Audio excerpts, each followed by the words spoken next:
Welcome to Solutions Rising. I'm Rachel Branch, and I am having such fun presenting my pond memories at the Clarksburg State Park. We taped this, but we had an incredible breeze that day, and I think the breeze won, so we thought we better tape it here at NBCTC. And thank you, obviously, to Matt Tucker and David Fabiano. Here we go.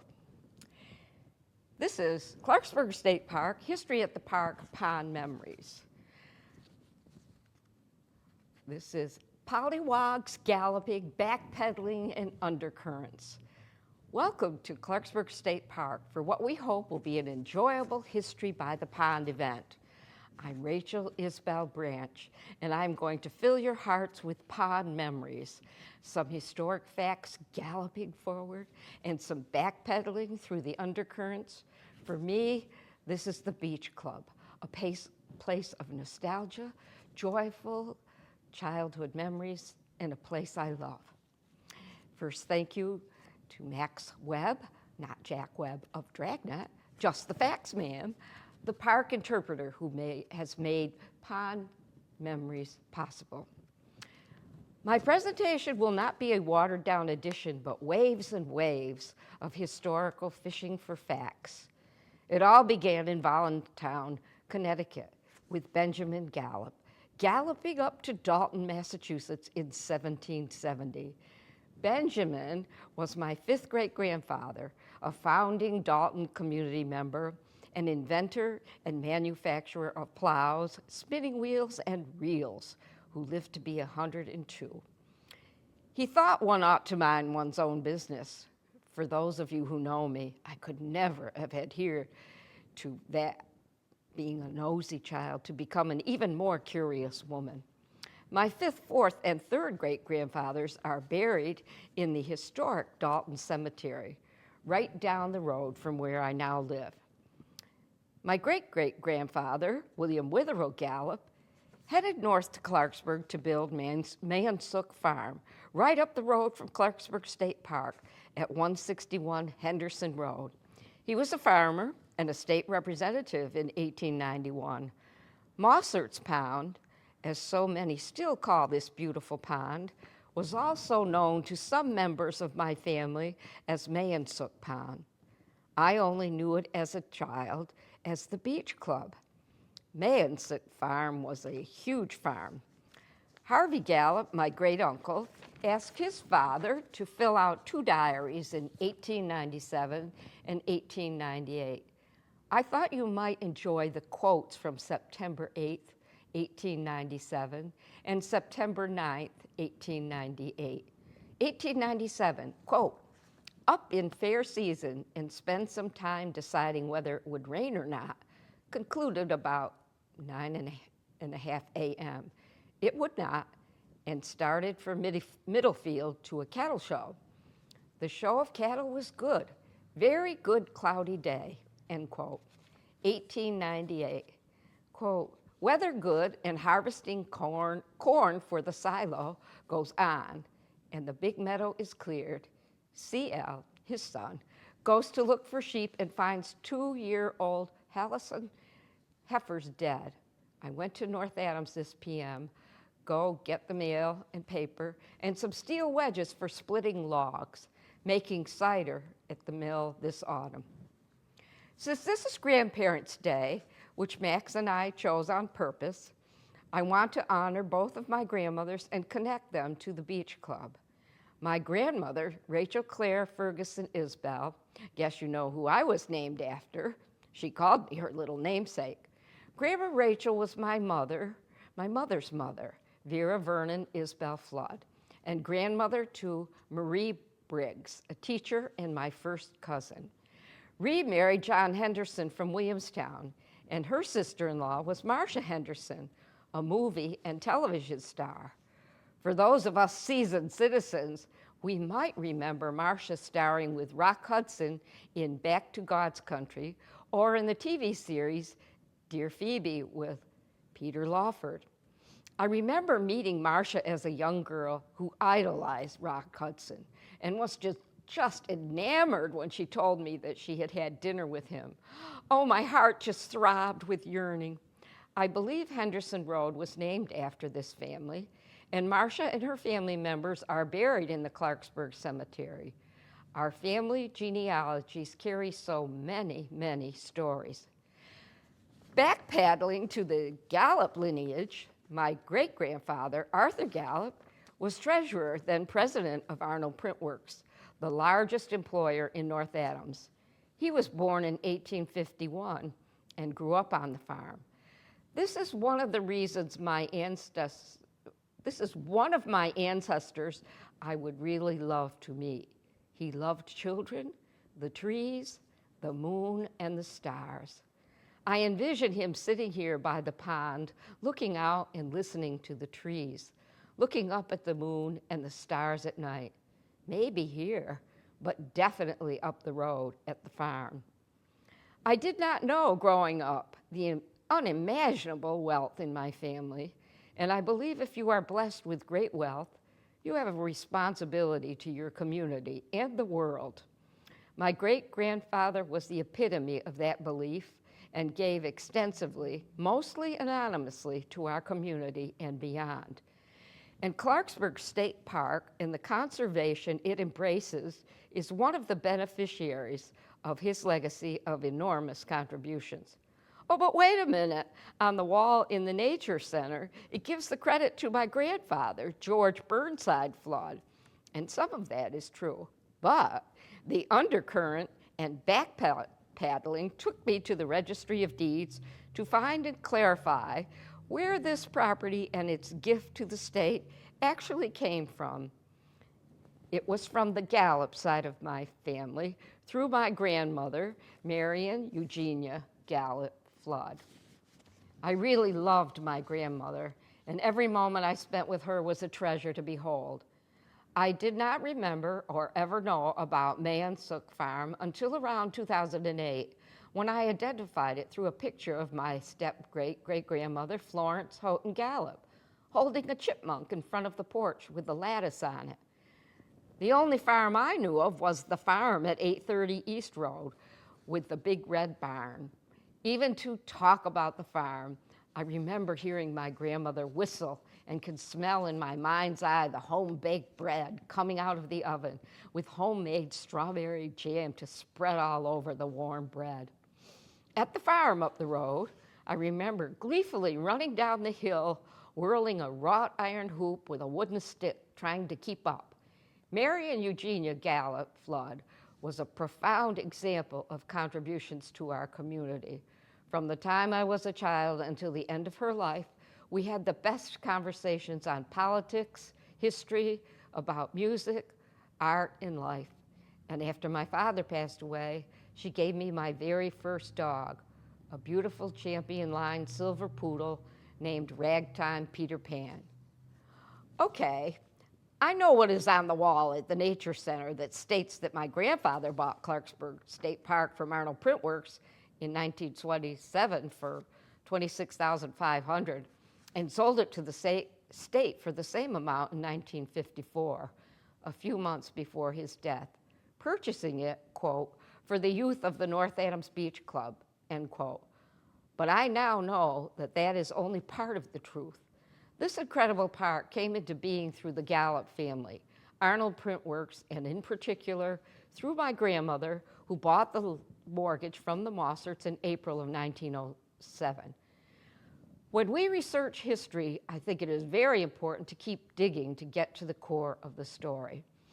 My grandfather must be credited with the creation of the Beach Club. That was all I knew it as a child. What did I know about private clubs? That it was only for family and friends of the family. My father, George Millard Flood, was president of the North Adams City Council when I was born, and also became president of the North Adams Country Club, where I suspect the friends came to be members of the Beach Club. I was just a little girl who thought this place, the Beach Club, was magical. What did I know about private clubs? To me, it was just our family and friends. Summer days were just the best at the Beach Club, swimming and playing and filling jars with pond water to catch pollywogs, and watched them wiggle around. Of course, we put them back in the water before we left. Did we know they would become frogs? Probably not. I do remember the bathhouse, women on one side and men on the other. I knew about the ice house, but cannot remember where it was. I don't think we ever came up here in the winter, but I bet it was mystical. It was hard to get us out of the water for lunch. My mother, Vera Isbell Flood, was a physical ed teacher, and we all learned to swim early on. And oh my goodness, to have to sit and wait for an hour to go by before we could go back into the water was excruciatingly painful. Is it up yet? Now is it time? It's almost an hour. Can we go in now? And the little island over there. Wow, you were really a big girl if you could swim to that island and back, running around, playing hide and seek or other games. I remember the most vivid recollection of real pain. Between those trees over there, which is probably pretty close to the scene of my memory, I was going between the trees, and someone had laid their fishing pole against one of the trees, and the hook got caught under my eye. I must have been screaming in fear and pain. Someone quickly cut the line, and I was rushed to Dr. Bianco to have the hook taken out. That is my only painful memory of the beach club, except for the interminable waits to be able to go back in swimming. Returning to the Berkshires and coming to Clarksburg State Park has been one of the joys of living here again. To walk down to the pond, to gaze out across it, to listen to the gentle rippling of the water touch the sandy shore, to hear the many birds singing, and to still peek into the water to see if there are any pollywogs, creates such an overwhelming sense of peace and serenity. And to me, the preservation of this exquisite park and its conservation are extremely important, especially today when our environment is so fragile and there is such a climate upheaval worldwide. We are all blessed that this very beautiful park is being preserved, cared for, and open to everyone since it became the Clarksburg State Park. And it is humbling to know that my family made this possible. Thank you. And now let's share your stories and memories. And by the way, as you head out, you might consider stopping at the Conservation Trust Barrel and leaving a contribution. It's right next to the dog poop bags.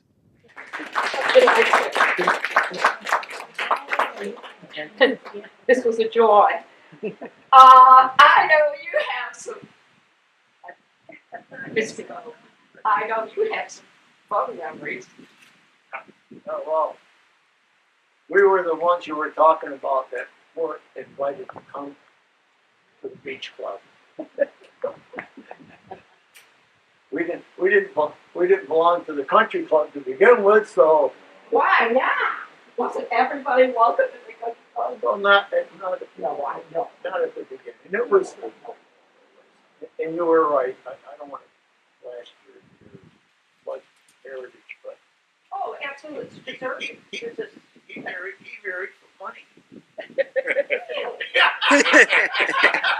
That was talk of the whole town forever. That one I didn't hear, but it doesn't surprise me. You know what I mean? He married Galp, right? Yeah, sure.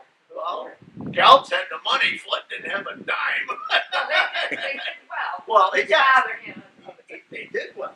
But the same goes, right?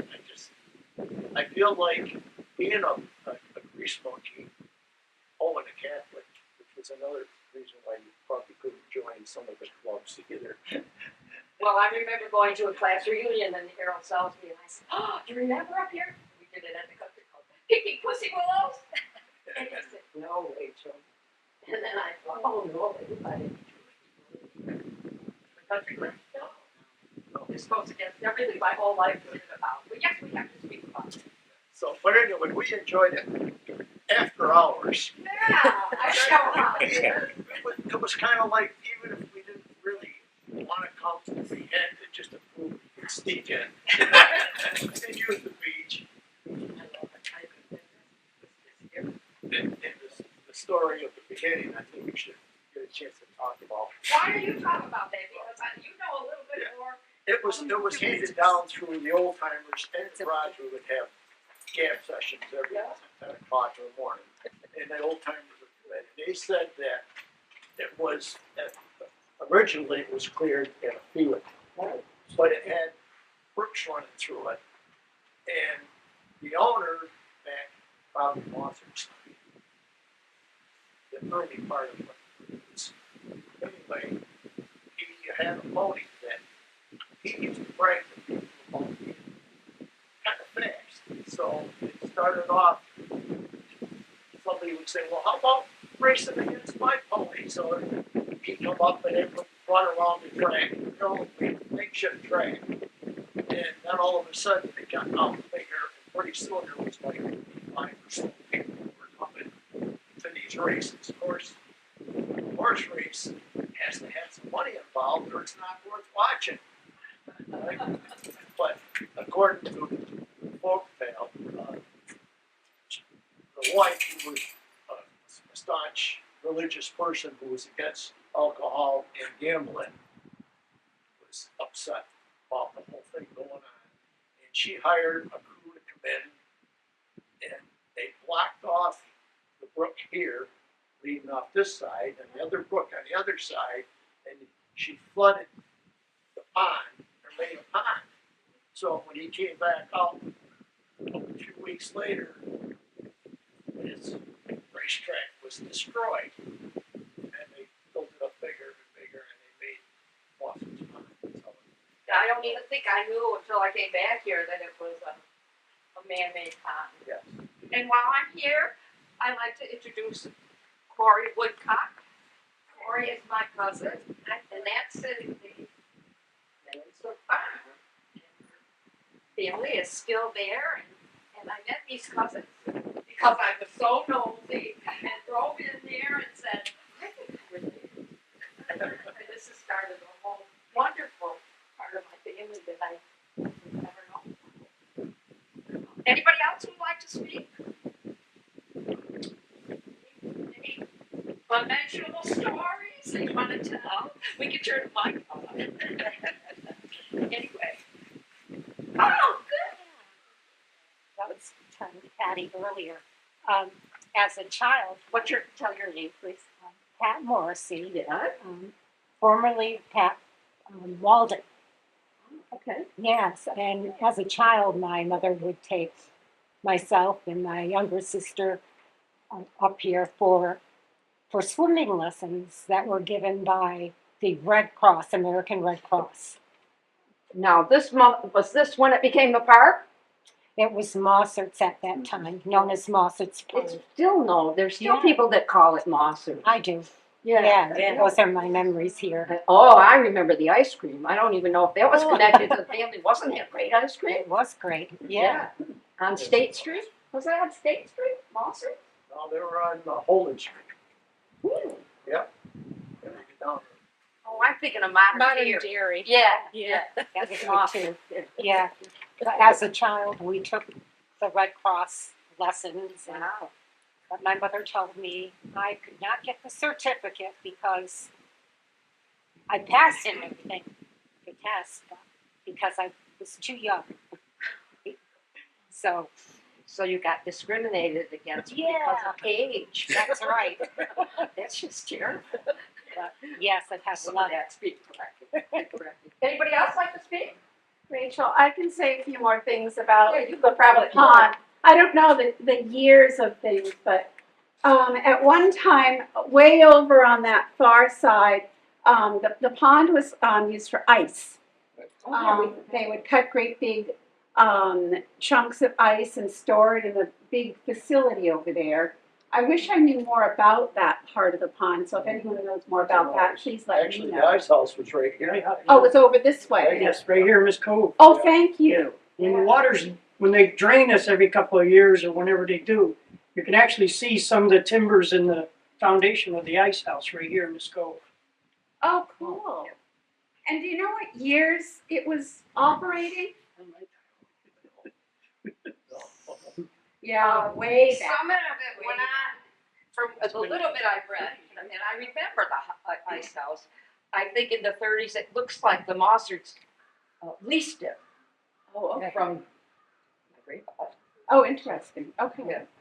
The other thing that happened over here at Mossard's is because my great grandfather was involved with Arnold Printworks, president for a while. They would use the club as an outing place for anybody that worked over at Arnold Printworks. So they would bring large groups of people. I found a few pictures in my collection, which I'm sorry I didn't have time to pull out. Next Great. time. I know, really. But there's some great pictures of lots and lots of people swimming, boating, having competitions and events and things during those years. And again, I'm not sure what years that was, but and it was all, that was all way. I'm a little younger than Rachel, so I don't remember the Mossards or the state park. I don't remember it as a beach club at all. I just don't remember those days. It was a state Well, park. that's after 1927. It's when my grandfather set it up. But our great grandfather, to his credit, believed in taking care of employees, and this was part of it to come up here. But he also started insurance coverage for them, and sounded pretty good to me, as I said. And I learned to swim here. My children learned to swim here. Can you swim here anymore? You can. The pond is not very deep, and I believe if you were to stand up in it, you would sink right down into it. Right. So, cords. We actually just pulled the ropes out for the summer, but we do have little guarded ropes that kids can go in. I know back in the 80s there used to be lifeguards that worked here. Obviously there were Red Cross swim teachers, and we do not have any of that anymore. That is not any of it. But part of my job is to introduce people to the life that's in the pond. And so another aspect that I want to learn about from y'all is the natural history with the animals and any sorts of, like I want to know how long the beavers have been here and how. I think there were twin moose Yeah. over on the other side, and I think I might have seen them, but I can't remember. Yeah, I would love to hear any stories about moose or bears or anything from the pond in terms of the wildlife. We've got someone. Leeches. Leeches, yes. Yeah. The mascot of the park, of course. Yeah, I was going to just ask you with Corey, if the leeches also, what is the condition of the water in the undertow? Yeah, so the leeches are here to stay. The only predator they have are large fish, and we don't have the kind of large fish that like to eat the leeches, the trout, or the bass, because it is such a shallow pond. It's only 8 feet deep, so it's not stocked ever, and we just have what we have. That being said, a long while ago, they put in the sand, to also keep the Canada geese from, doing their business, everything they still do. And to hopefully beach the leeches out farther. But does anybody know what leeches are attracted to? Splish splashing. So you put your kids in the water, they splish splash, and those leeches come right up. Really? Yeah, so leeches like blood, obviously. And the way they're going to find blood is to find something that's moving, presumably a warm body that's alive that has blood. Therefore, if you go do any ponding activities not inside a kayak or a boat, you will find a leech. You might even get a nice little bite. It might stick to you. They are harmless, but I firmly believe they are now the mascot animals of the pond. They're here to stay. They have no predators. Do they live in the soil? That's a good question. They live in the pond, so they don't ever come out of the pond, and they want to be in water. But they are also, they feed off of the fish and the turtles and the frogs, so they also latch on to things for a long while until they're done feeding. So it could just be a matter of them swimming. I don't actually know their long-term burrowing and when they're not feeding what they do. That's a good question. Yeah. Sure. Does anybody know? A couple of weeks ago, our niece was over here, so somebody swimming in there. Yes. A couple weeks ago, yeah. People do swim. Yeah. It's not. That was a little warmer than today. Yeah. So, just once, I've only been here since '72, so I don't know anything. What's your name? Larry Beach. And so I just was asking, when did it actually become a pond? What Oh, date? I think it's the middle to late 1800s. Yeah, almost. I think Somewhere around there. the Oh, '90s. so the horse racing took place in the. This is before Iron Privilege. Before Yes. the Mhm. Yeah. Yes. I got you. Yeah. Okay, so it became a pond in the 1800s. So from what I've heard, based off of the horse racing legend and what I've learned from, I believe I even called the commission and asked about how, we don't have it written down history of this horse racing. It's been passed down from legend to legend, generation to generation, but it's not written anywhere. And so when I do ask about it, I do try and find out the exact, timeline of things. It is not confirmed, so there's not really a date that I can place for it. But what it does turn into is the dams were probably put in to power the mills, which is a lot not as fun of a story. Obviously, I like to stick to the horse racing, but that's kind of where we're at with it. Is we think it was put in when mills started needing more power and water power, and this was that moment. But that didn't happen until maybe. I was going to say, Well, that's when Iron Because Privilege was reaching Works its have its water height. rights Yeah. all Right. along, in this Oh, yeah. area and all along the North Branch of the Hoosick River. If you look at an old map, you see APW all along. You want The to North do something Branch. that'll blow your mind. They hold Go a down lot to of, the they registry. bought up a lot of property around. I could not believe because Flory, well, I could not. I mean, I said to the guy at the registry, "He's God, my family owned more property than God." I mean, our works and the Gallops and the flood. I mean, it's unbelievable. Well, and hydropower was the way to run the mills back then. And here we are needing that So, again. another thing that my our great grandfather did was he bought a large piece of land beyond, across from where Man's farm is on Henderson Road. He bought a large piece of land that has wonderful, wonderful brooks coming down through. And if you ever go along Henderson Road and you drive along, you see the brook right there next to the road. The thought was that perhaps he bought a lot of that land again for the water rights, because the water was coming down from the mountain, down the brook and into the Hoosick River, the north branch of the Hoosick, and he was very interested in making sure there was plenty of water for the industry And probably also for the farm. and for the farm. Yeah. There's a house on a hill across from our home. We live on Denver Road. Henderson Road. And on Henderson, it's called the Gallop Farm. That's where she lives. That's the home. Oh, That's the home. That's my farm. Okay, You would hold this for a minute. I will. I was going to show this, but everything was blowing around so much. And that's where William Arthur Gallup grew up. Okay.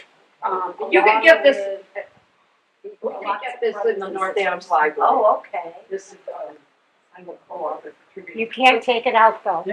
Oh, yes. They won't that's let you it. take it out? No. So just so you're aware. When I was in college, I babysat a little young lady that lived in Dublin. He was a professor and everything. It's not mechanic. Yes, mechanics, that's right, yeah. Yeah. It was a fascinating house. But My aunt Faye older, was just here, she just turned 90. Mrs. Candy? Yes, Yes. Jane. Jane, yeah. Yep, Jane Gallup. She was just here, celebrating her 90th birthday. All the kids were here too.